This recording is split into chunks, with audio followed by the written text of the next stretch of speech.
Hi, today is February 20, no, 12. We're reading from Luke 12:49 through 59. So let me read this for us. I have come to set the world on fire, and I wish it were already burning. I have a terrible baptism of suffering ahead of me, and am under a heavy burden until it is accomplished. Do you think that I have come to bring peace to the earth? No, I have come to divide people against each other. From now on, families will be split apart, 3 in favor of me and 2 against me, or 2 in favor and 3 against. Father will be divided against son, and son against father, mother against daughter, and daughter against mother, and mother-in-law against daughter-in-law, and daughter-in-law against mother-in-law. Then Jesus turned to the crowd and said, "When you see clouds beginning to form in the west, you say, 'Here comes a shower,' and you're right. When the south wind blows, you say, 'Today will be a scorcher,' and it is. You fools! You know how to interpret the weather signs of the earth and sky, but you don't know how to interpret the present times. Why can't you decide for yourselves what is right? When you are on your way to court with your accuser, try to settle the matter before you get there. Otherwise, your accuser will drag you before the judge, who will hand you over to an officer, who will throw you into prison. And if that happens, you won't be free again until you have paid the very last penny." So a few ramblings from today. First rambling is on verse 51, where he says, "Do you think I have come to bring peace to the earth? No, I have come to divide people against each other." Isn't this interesting in light of like the Christmas carols and all that we talk about with peace and Christianity and the arrival of Jesus? And here he says he hasn't come to bring peace on earth.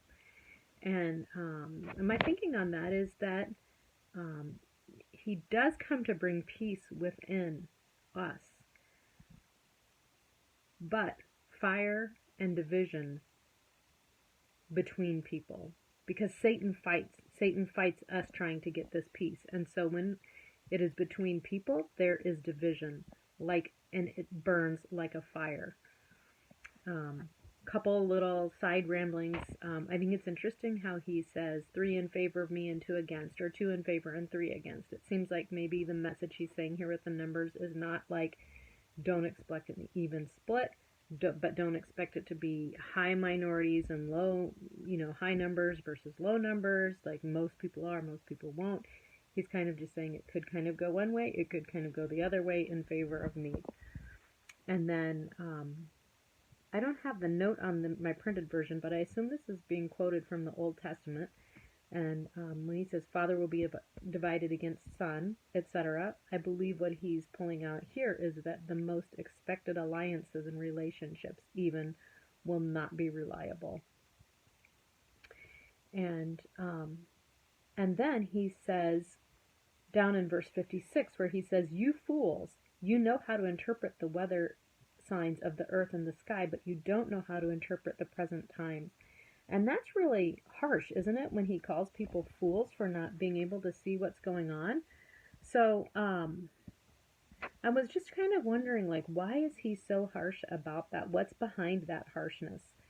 And I think that what's behind that, what's at stake is if we and they don't figure out what's going on right now in the context of Jesus and Christianity, that what will dominate will be the way of the Pharisees, the way of being only caring about externals and not having a true and right relationship with God. And he had to wake them up to see that, so that they didn't just blindly follow their religious leaders who were taking them to the completely wrong place, and they weren't seeing it. And then when he says, "Why can't you decide for yourselves what is right?" When you're on the way to court with your accuser, well, first of all, reading this section in this context is very different from my experience of reading it in Matthew in the Sermon on the Mount. When I've read it in the Sermon on the Mount, I've always thought that he was saying something maybe more about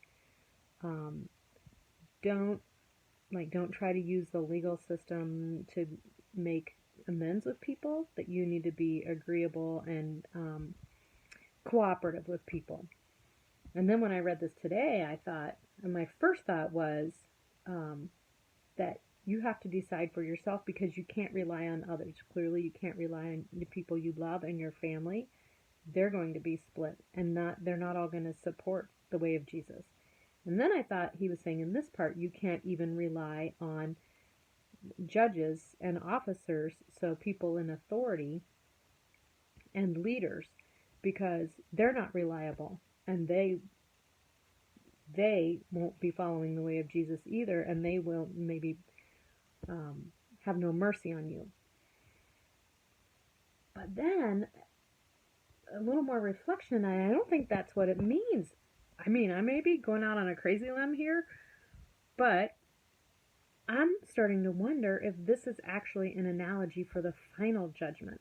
So when he says, why can't you decide for yourselves what is right, when you're on the way to court with your accuser?